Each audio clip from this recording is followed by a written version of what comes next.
Hello Physics Nation, my name is Nate Armand and I'd like to do a simple problem about pressure. It's from openstax 11.3. It's about ballet dancing, so it reads toe dancing, as in ballet, is much harder on toes than normal dancing or walking.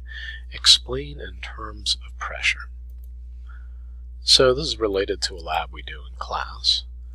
We measure the pressure we exert flat-footed, and then the pressure we exert tippy-toed. So if you actually step on a piece of graph paper, when you are on point, you only take up about 2 square inches, or 6.5 square centimeters.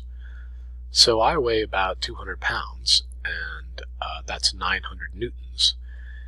If you find the ratio of 900 newtons to 6.5 square centimeters, you get 138 newtons per square centimeter. Except there are 10,000 square centimeters per square meter, so once you multiply by 10,000 you get 1.38 million pascals, and if you divide by atmospheric pressure, 101 kilopascals, you get about 13.7 atmospheres of pressure, or 200 pounds per square inch. Here is some sample data from the experiment I was talking about. People literally traced their feet on a piece of graph paper and counted the number of square inches, and then did their weight divided by that square inches. If you see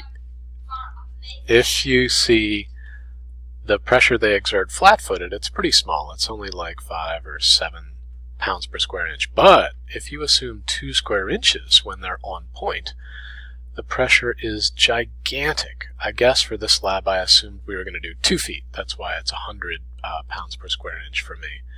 Anyway, thanks for listening. See you in the other problem.